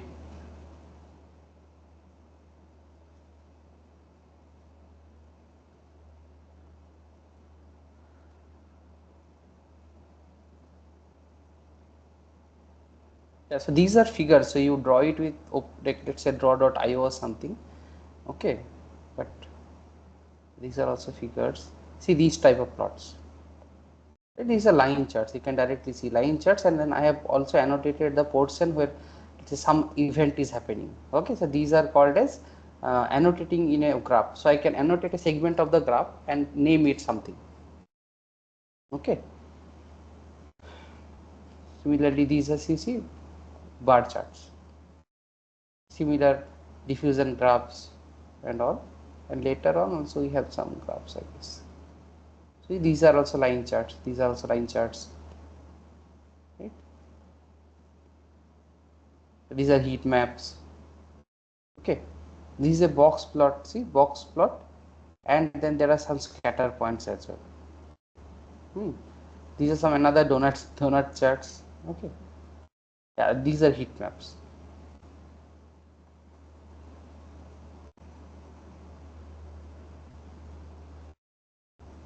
And no, and yeah, so these are some other diffusion graphs anyway. Okay, so these type of plots you can do. So we'll, I guess, take an example of a data set and try to like derive some meaningful data from out of it. So this is already meaningful, I guess, from the blood, from the diabetes data set, right? But anyway, I have to formulate some problems on a data set and try to like get the answers from them. That would be more like interactive, I guess. So you see, we already see that whenever a patient is non-diabetic, their blood pressure and glucose levels are little bit less than the diabetic patients, right? Right. So the blobs are little bit like non-overlapping. So some of the so most of the diabetic patients, they are kind of having high glucose level. Right. Let's just plot insulin and glucose. Okay. Let's see. It will be a more dividing factor, I guess. Insulin level. You see, in this case, what we can see that non-diabetic patients, they have usually low insulin and low glucose, right? And high diabetic patients, they have high insulin, high glucose. That would be the case, right? That their insulin levels will be like, let's say, they are mostly administered with insulin, right? So that's why their insulin levels should be much higher. Any other thing? BMI. Let's go with BMI once. BMI. In terms of BMI, so we can see that this non-diabetic patients are having relatively lower BMI and lower glucose, whereas in diabetic group we have higher BMI and higher glucose in their bloodstream. Okay. Similar to blood pressure. So basically blood pressure and BMI are correlated. Okay. So more blood pressure means that your BMI will be higher. I guess so. BMI, yeah, body mass index. Yeah. So more BMI would be kind of correlated with more blood pressure. So that's why their figures are almost same. You see, if I can just plot the figure for blood pressure.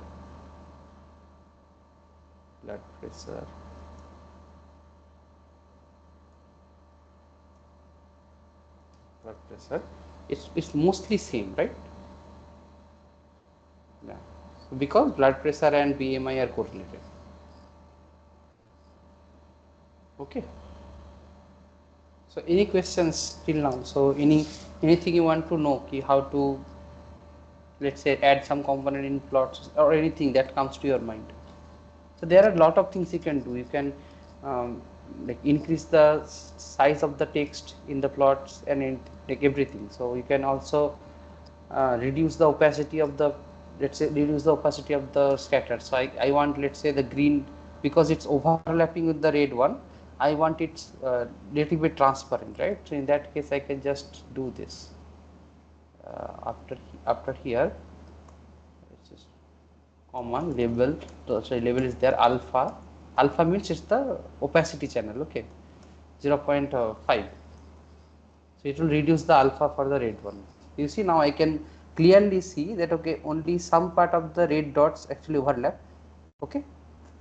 So here, right, in this region, red overlap with green. Anything that comes to your mind till now, or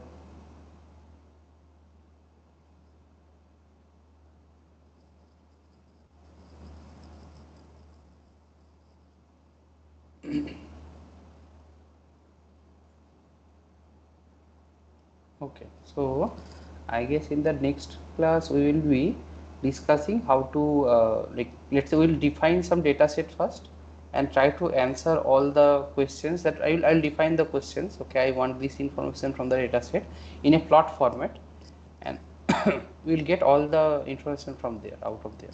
Okay. Uh, okay.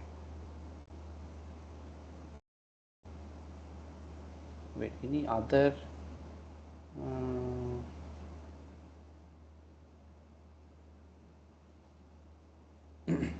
no, that two papers should be sufficient to.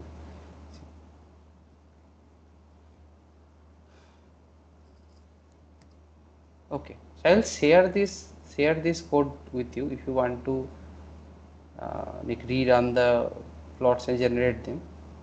Okay, and you can save these plots actually, right? You can also save it like this, save. So its command is plt.save, plt.save, and you can save it as, let's say this is blood pressure and glucose, right? So I can name it as BLOOD, blood versus blood pressure. It's a blood pressure, PRESSURE, versus glucose, GLU, or I can just name it as BPVSGLU dot PNG. I can save it as a PNG to, let's say I can just save it as in resources. Okay, resources, in the resources folder I want to save it as a PNG file. Sorry, not save fig. Okay, save fig. Now that thing is saved, so I can, yeah, I can come here and yeah, my plot is saved, and you see it's already a bit uh, breaking, right? So the pixel are not properly visible. So what we can do to have it in a much greater let's say resolution, I can use the DPI here. DPI, so here it's DPI could be, so dot per inch would be, let's say 300. Okay, I can just save it as 300 DPI, and the image is now little bit bigger and more crisper. So now if I just include it in any of my report, let's say I want to build a report for my project or something like that, I can just copy this image. It will not, even if I increase the size of the image, it will not get pixelated. Okay.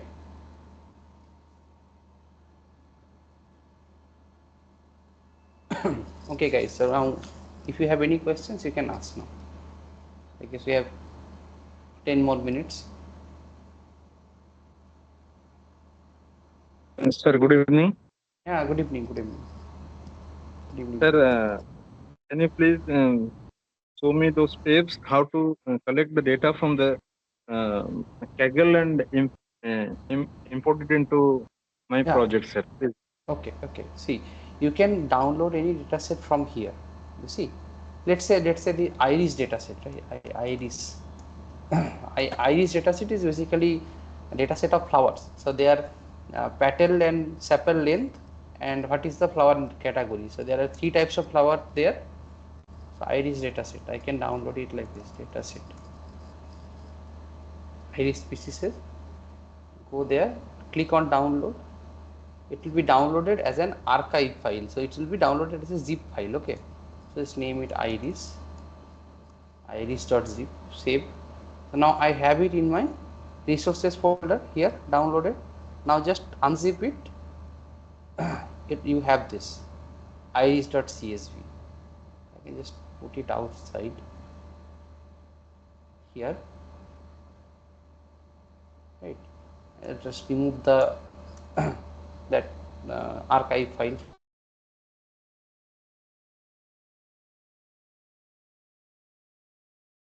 with pandas. Pandas pd dot read csv. Where is it? It's in the resources folder. The name is iris. It's actually, yeah, case sensitive, so capital I. Now this is the data, iris data, right? Iris data. And now if I want to see it, iris data, I can just see it like sepal width, petal width, and the species of that flower. Okay, and I can also, let's just do a pie chart on the species. So how much data is for which species? So copy this. I can have the species column here, then do value counts on it, right? So count all the values, value counts. It will give me this. The iris setova is for 50 times, versicolor is for 50 times, and virginica for 50 times. So now I can use toDict to convert it to a dictionary, right? This is, let's say, the iris. Yes. So I can have the values as X and the keys, that means the flower names, as the labels, and this is how the data set is distributed. So 33.3% of the data set is for all the 3 type of flowers. So this is how you basically read your data set in Python. Okay, download and read your CSV files. Okay, and you already know how to access the columns and all.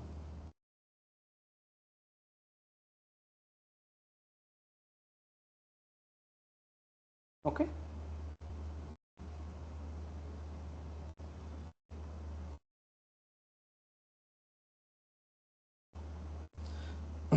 Okay, Vinayak, I guess it answered your query, right? I got it, sir. Thank you so much, sir. Please share the link from where I can get all your codes. What you have? Yeah. So okay, so let me just show you where you can see the code. Drive, or actually there you have a link here. That's log sheet. Yeah. So you have this link with you, right? Else it's shared. I can actually share you this link also. Copy. Let's just paste it in the chat. So it's actually shared with you from the NPTEL team also. Okay, this spreadsheet link. So here, if you go to the presentation folder in my name, under my name, so this takes you to all the presentation slides as well as the codes here. Here you can find code for all the weeks, week 1 to week 8. Till now, I have uploaded till week 8. So today I will upload the week 9 code. And for the sentiment analysis code also. So sentiment analysis and week 9 code I will upload it here. Okay. Okay, and the slides will be always there. So week 9 slide is this one.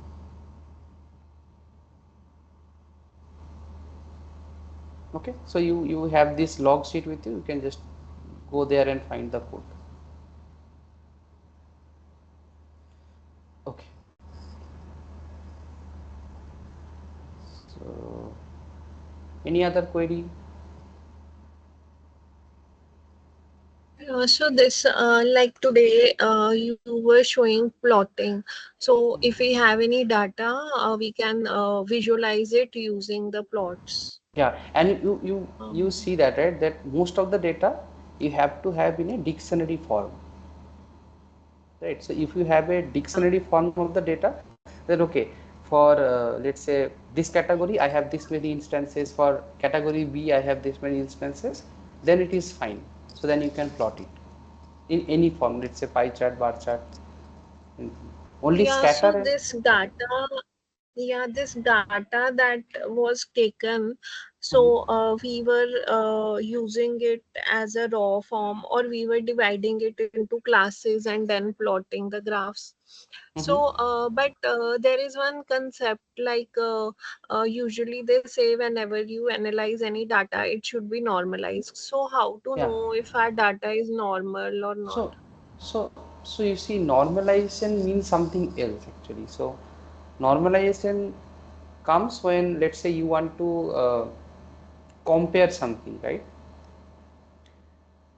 So, in case of plotting data, normalization is not used. Whenever you are, let's say, using it for training or No, using it for not for plotting, but for analyzing our data. Like, in which sense you are saying? So, analyzing, that means uh, so whether it is for modeling or anything else. So modeling, right? So I if you are, let's say, yeah, training, eventually we generally we use the data to model only. yeah. So So modeling, for modeling you have to normalize the data. So the reason, so normalization is like this. So normalization is actually very easy. Now, so let's say I had the data set for the this blood pressure, blood sugar, all these things, right? So if I want to normalize the data for blood pressure, if I want to normalize it, right? What I will do, one form of normalization is min max normalization. That means I will compute the minimum maximum of this data. Let's say max is equal to what? Dot max, not comma, dot max, and mean. So why I am writing minn is because max and mean are already keywords of the Python language. Okay, so I cannot use max as a variable. That's why I am writing maxx. Similarly, I can use mean here, and what I can do is just do so this. here to differentiate max, we could write max underscore also. Yeah, you can also, like, Okay. anything you can do, only not Yeah, use this it's the max here. name of the variable. So Yeah, so maxx I am using, you can also do max underscore. Okay, so let's just go with maxx for now. So what I can do, data set minus mean divide by max minus mean, max minus mean.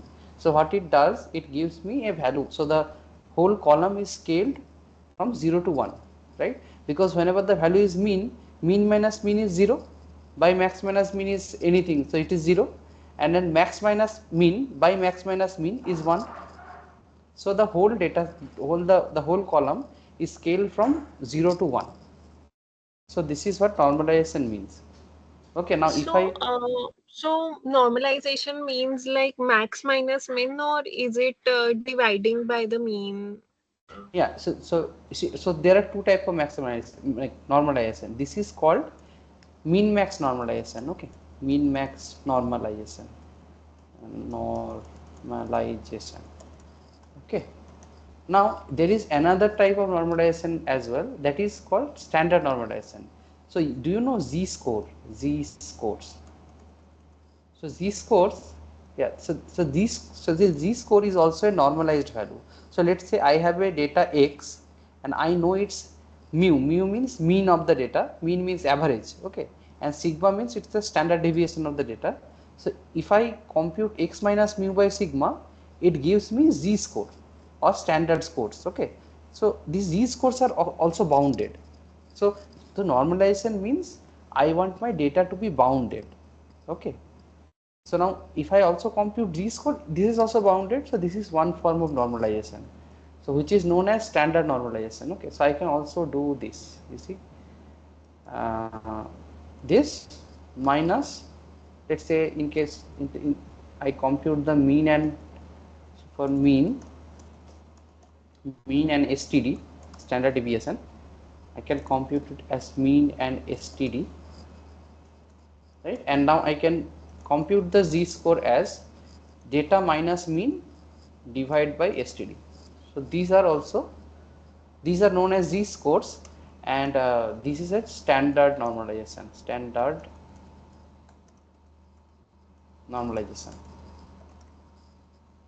So these two type of normalization is used, and why it is used is it actually makes the learning task easier. So there is a concept called whenever so I can, so it's a separate class actually. Wait, let me just show you if I can find any good picture. Scaling in learning. Yeah, this picture.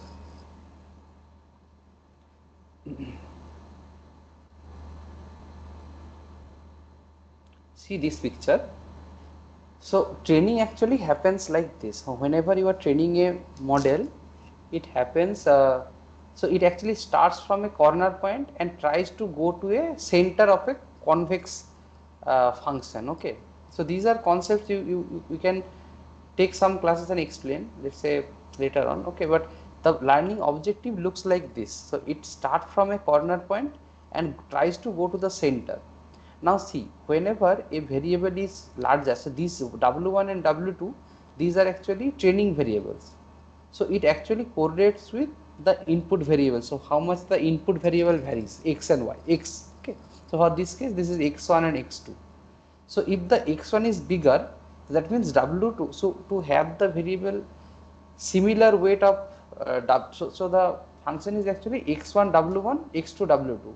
So to have those two functions similarly impact the j, this function, uh, what usually we need to do, w1 should vary low and w2 should vary very high, right, to have the multiplication in the same range. So in that case, the objective function is hard to optimize. So it has to travel lot more to reach to the center of the objective function. Okay. But if the values are in the same range, see x1 is also from 0 to 1, x2 is also from 0 to 1. In that case, the objective looks like this. So in that case, you see it travels a very less, right? So basically, the objective function is optimized in a very quick fashion. So you just within some epochs, within 1 or 2 epochs, you can optimize the function. But for when the features are not normalized, when the values are not normalized, in that case it's very hard to optimize, or it takes So more time. like both min max and Standard, yeah. standard, both are doing scaling from 0 to 1. No. Standard gives you zero mean and fixed standard deviation. So it gives you zero mean and Okay. one standard deviation, right? Okay. So you are minusing the mean and dividing with standard deviation. That means what? You are converting the distribution to a standard normal distribution with zero mean and Yeah, one variance. so yeah, so the value of the variables will range between 0 and 1. No. See, this mean max value, we can assure that okay, the mean value is 0, max value is 1. Okay, but for the standard normal distribution, what I can assure, see, this is the data after scaling. Okay, see, data dot mean, it's actually not, it's actually minus 3.75, and max I can see data dot max, it's actually plus 2.75. But what I can assure, so the scaling is actually different in this case. So here I am scaling the mean and max, the maximum value and the minimum value. Here I am scaling the distribution. So I can plt dot histogram data. See this. This is what I am saying. It is trying to make a unit normal distribution. Okay, so your data distribution is scaled to a unit normal distribution. So I can safely say that my data has a mean of 0. See, it has a mean of 0, 1.2 to the power e to the power minus 17. That means almost 0, right? So that means what? 1.27 into 10 to the power minus 17. It's almost 0, and the standard deviation is almost 1. Yeah, standard I deviation is have 1. confusion in this diagram. So there are two zeros. So this is not x and y axis. Why 0? No. So this is actually the data, and this is frequency. This is histogram plot. So these type of plots. So anyway, so normal distribution. So I am trying to plot a distribution like this, or let's say this one. So this is 0 and this is the probability. So probability is what? Probability is normalized frequency. So here it is actually frequency, not normalized. Okay, so if I use C1, it will be more clear. Wait, import C1 as SNS dot hist plot. Yeah, this is also, it's also count. Wait, normalized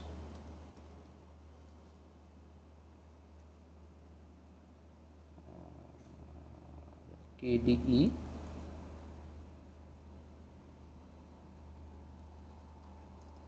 true, and normalization keyword is that C1 sorry, one hist normalized. So the keyword is so stat count, right? So instead of count, I can have frequency or probability. Okay, stat is equal to probability. So yeah, so now you can see that after scaling, my data has a 0 mean and a unit variance. So this is what standard scaling means, and this is some noise, you just ignore it. Okay. Okay. So these are two different type of scaling. So the standard, since min max scaling gives me, I can just also plot it with data min max. In that case, my distribution of the data looks different. Copy min max. You see, in that case, my data is bounded from 0 to 1, but it is not, see, the distribution mean is not at 0, it's at around 0.6, right? But my data is my data is bounded from 0 to 1. That's the like normalization I'm expecting from a min max scaling. But for this scaling, and I can plot them side by side too, you'll be able to see the difference of the same data having two different, see, this label should be what? This is standard normalization, yeah, RT, and this is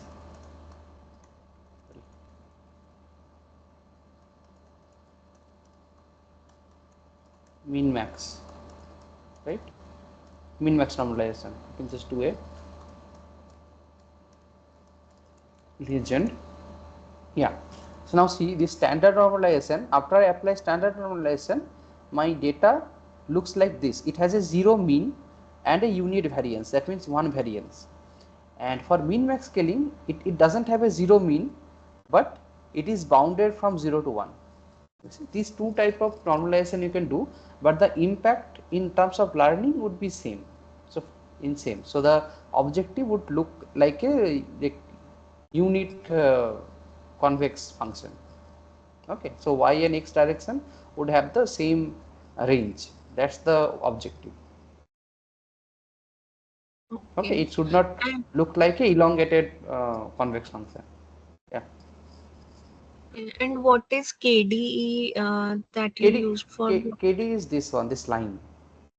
This line approximation it is doing, that's basically what KDE parameter does. If you make it true, it will give that line. If you make it false, it will not give that line. So by default it is false. So it's basically it doesn't give that line. So it's basically So approximating the KDE is like a line plot. Yeah, no, it actually gives you the approximated distribution. So this is what this is actually like bar, right? So you can increase the number of bars. You see this number of bar parameter is there. Bins is auto, and there is a formula to compute number of bins from a data. Okay, I can also give a custom. I want 100 bins to represent my data. 100 bins.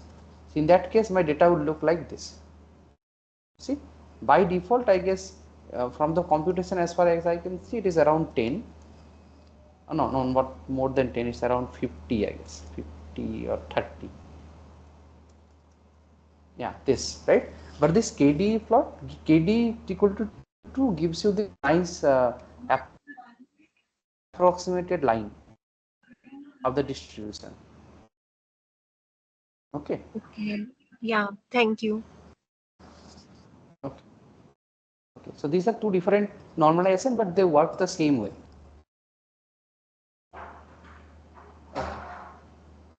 Okay, I guess you can close today's call, and then let's hope to see you in the next class.